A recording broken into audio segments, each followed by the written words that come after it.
Queen Victoria of the United Kingdom was the British monarch whose long 63-year reign defined an entire era. With her husband, Prince Albert of Saxe-Coburg and Gotha, she had 9 children, whose matrimonial destinies turned Victoria into the celebrated Grandmother of Europe, linking her lineage with the principal royal houses of the continent. Among these descendants, 4 were sons: Edward, Alfred, Arthur, and Leopold. Each of these princes played a prominent role within the Victorian dynasty and in the politics of their time, whether as heir to the throne, military leader, or promoter of international dynastic alliances. Up next, you will discover the life of each one of them, from their childhood to their final days, with details about their education, marriages, offspring, public duties, and the bonds they shared with the Queen and with one another. Before we delve into this fascinating documentary, we invite you to subscribe to the channel and activate the notification bell so you don't miss any of our videos. Without further ado, let's begin. Albert Edward, Prince of Wales, and Edward VII. Edward, known within the family as Bertie, was born on the 9th of November 1841 at Buckingham Palace, the eldest son of Queen Victoria and Prince Albert. From childhood, he was subjected to a strict education designed by his father to prepare him as a future sovereign. However, the young prince displayed a lively and undisciplined temperament, often unable to follow the rigid study regimen imposed by his tutors.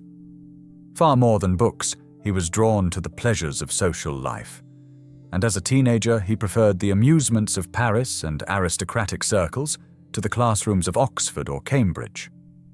In 1861, while undertaking military training in Ireland, Edward caused a scandal by spending several nights with a theatre actress, an event that infuriated his father, Prince Albert. The prince consort travelled to confront his son that November, but only a few weeks later he fell gravely ill with typhoid fever and died on the 14th of December 1861. Albert's premature death plunged Victoria into mourning and deepened her resentment towards Edward, whom she blamed for the distress that had allegedly hastened the tragedy. The Queen would later write of her heir, "I can never look at him without shuddering." Under this shadow, Edward continued his public life. On 10th March 1863, at the age of 21, he married Princess Alexandra of Denmark in St. George's Chapel, Windsor. The couple had 6 children, 5 of whom survived to adulthood, among them Prince Albert Victor and the future George V. Over the following decades, Edward represented the Crown at numerous public engagements and overseas tours. He was the first British heir to travel to America in 1860, but his mother kept him excluded from any major political responsibilities. His worldly habits and sophisticated lifestyle frequently troubled the Queen, although the British people admired the prince's cheerful nature. A clear example of this was the immense sympathy shown upon his recovery from a severe bout of typhoid fever in 1871, exactly 10 years after the illness that had claimed his father's life. In January 1892, the royal family suffered a heavy blow with the death of Prince Albert Victor, Edward's eldest son, at the age of 28. His second son, George, then became heir, and Edward, who had already spent decades as Prince of Wales, set himself the task of preparing his successor for the throne. Until the final years of her life, Victoria continued to doubt her son's abilities, considering him at times lazy or irresponsible, and it was only in 1898 that she allowed him to assume certain representative duties on her behalf. Finally, on 22nd January 1901, upon the death of Queen Victoria, Edward ascended the British throne as King Edward VII at the age of 59. His reign, though brief, from 1901 to 1910, ushered in the Edwardian era at the dawn of the new century. Contrary to the fears of some, Edward VII proved to be an effective and fully constitutional monarch, dedicated to modernizing the institution and strengthening the nation's diplomatic ties. A great traveler and a gifted linguist, he promoted a historic rapprochement with France that paved the way for the Entente Cordiale of 1904, earning him the popular epithet the Peacemaker. Related to most of Europe's reigning houses, he was also dubbed the Uncle of Europe for his family connections with virtually all the continent's sovereigns. In his final months, Edward suffered health problems worsened by years of heavy smoking and overindulgence. After experiencing several heart attacks, he died on the 6th of May 1910 at the palace, aged 68. His mortal remains lay in state at Westminster, where hundreds of thousands of subjects paid him tribute, and he was later buried in St. George's Chapel at Windsor Castle. Alfred, Duke of Edinburgh and of Saxe-Coburg and Gotha, Alfred Ernest Albert was born on the 6th of August 1844 at Windsor Castle, the fourth of Victoria and Albert's 9 children and their second son. From a very early age, his parents decided to direct him towards a naval career in accordance with the express wishes of Prince Albert. At 14, in 1858, Alfred entered the Royal Navy as a cadet, serving on board the frigate HMS Euryalus. His progress was remarkable. He passed the examination for midshipman that same year and took part in his first missions in international waters. In 1862, during his service in the Mediterranean, a curious dynastic opportunity arose. After the deposition of King Otto I of Greece, the young Alfred was proposed as a candidate for the Greek throne, even being elected by the Hellenic Assembly. However, the European powers, and Queen Victoria herself, prevented him from accepting the crown for diplomatic reasons. That throne was eventually occupied by a Danish prince, George I of Greece, while Alfred continued his naval career in the service of Great Britain. Promoted to lieutenant in 1863 and to captain in 1866, that same year he received from his mother the title of Duke of Edinburgh, together with the honours of Earl of Kent and of Ulster, which granted him a seat in the House of Lords and an annual allowance from Parliament. As commander of the vessel HMS Galatea, Prince Alfred undertook goodwill voyages across the empire. Between 1867 and 1868, he carried out the first royal tour ever made by a Briton to Australia, where he was received enthusiastically in the Australasian colonies. However, during a visit to Sydney, he survived an assassination attempt. On 12 March 1868, an Irish nationalist, Henry O'Farrell, shot him and seriously wounded him during a public event. The Duke recovered satisfactorily from the injury within a few weeks and resumed his duties after the understandable shock. Years later, on 23rd of January 1874, Alfred married Grand Duchess Maria Alexandrovna of Russia, daughter of Tsar Alexander II, at the Winter Palace in St. Petersburg. This alliance bonded the British monarchy by blood with the Russian imperial court. The Duke established his residence in London with his wife, while continuing his rise in the Royal Navy. In June 1893, he reached the highest rank of Admiral of the Fleet.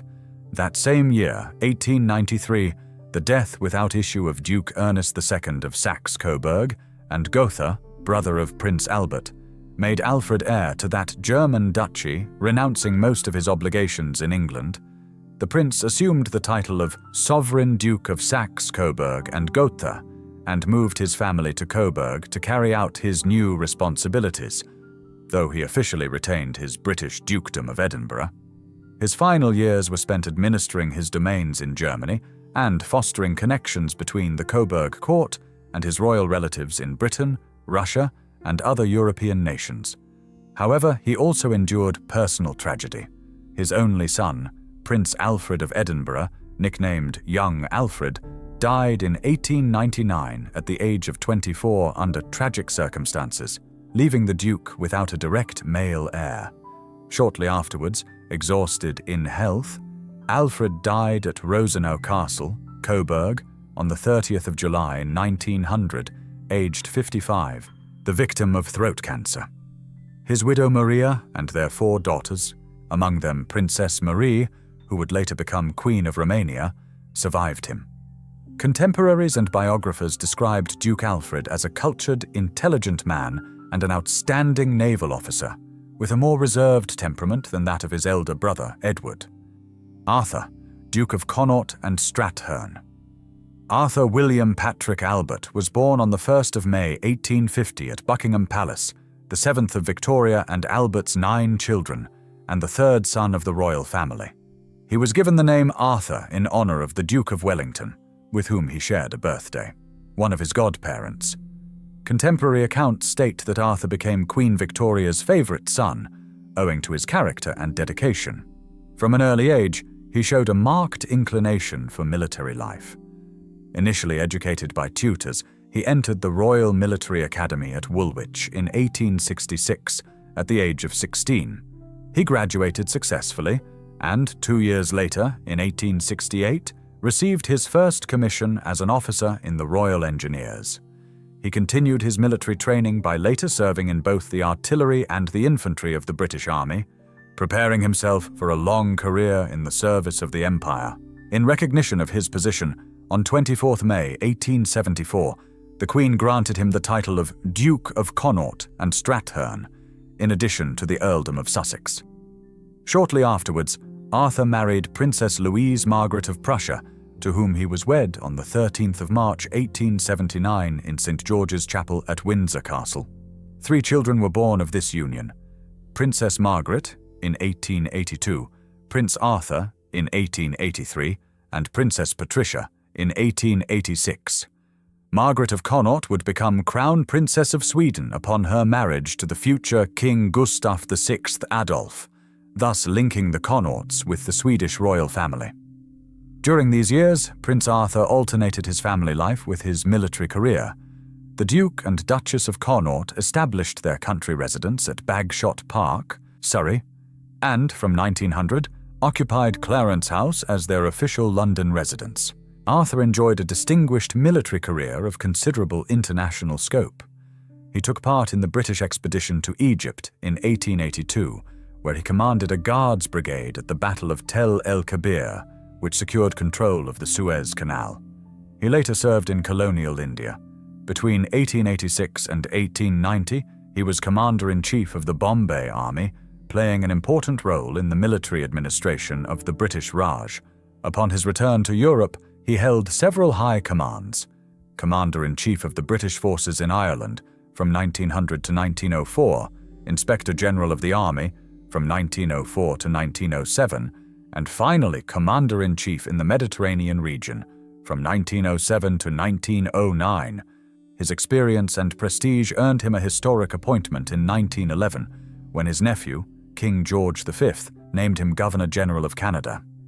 Arthur thus became the first member of the royal family to occupy the highest office in the Canadian government, acting as the direct representative of the Crown in the North American Dominion.